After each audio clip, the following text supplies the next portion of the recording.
Well, today around the world, on the 17th of March, it is the National Day of Ireland, St. Patrick's Day, and it's a global celebration of what it means to be Irish. Joining us now to chat more about this is Irish South African musician David Marks. David, good morning to you and welcome to Morning Man. Very good, thank you. Thank you for having me. Thank you very much for coming through. Yeah. Now, first up, I mentioned you as Irish South African. Yes. Can you just explain to us how you ended up here back in the 1970s? Sure. I was working with a show band, you know, the band's travelling around Ireland, and we were offered a 6-month tour to come to South Africa, and we took that tour, which was fantastic. And, you know, you stay on and you get married and you have kids and you have an overdraft like everybody else and you do the whole bit, so you end up staying. But I wouldn't change it. I'm very happy here. So Really you love basically fell in love with the country. That's it, yeah. And then you got married here as well. That's it. That's the nicest part, isn't it? No. Now, what does St. Patrick Day mean to the Irish, not only to the Irish people, but to South Africans as well? Yeah, well, it's the National Celebration Day of Ireland. It's been all over the world. I mean, I remember being in South Korea. They had an Irish Day. Everywhere I go, it's been celebrated.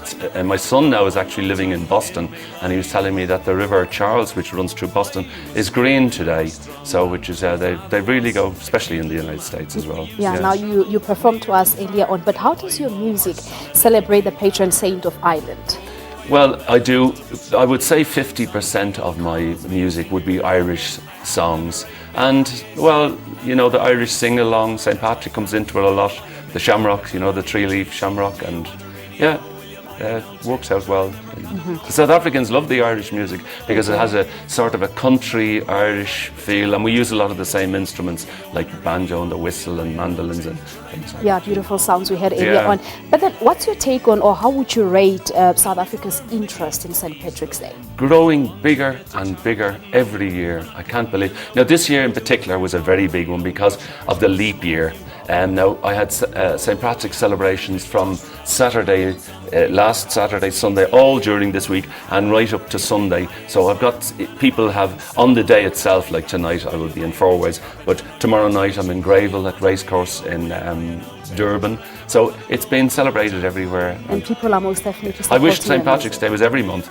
You know what I mean? Yeah. I get you. Well, David, thank you very much. That's David Marks. He is Irish South African musician visiting us here this morning. We are going to close this hour with his performance once again in just a few moments as they're celebrating St. Patrick's Day. Right, now it's exactly 5 minutes before 8 o'clock. Let us just quickly take a commercial break. When we come back, we say goodbye to our SABC two viewers, I beg your pardon, and we'll also have performance by David Marks as promised. Stay tuned. Sure, I never no time in me life. Will you buy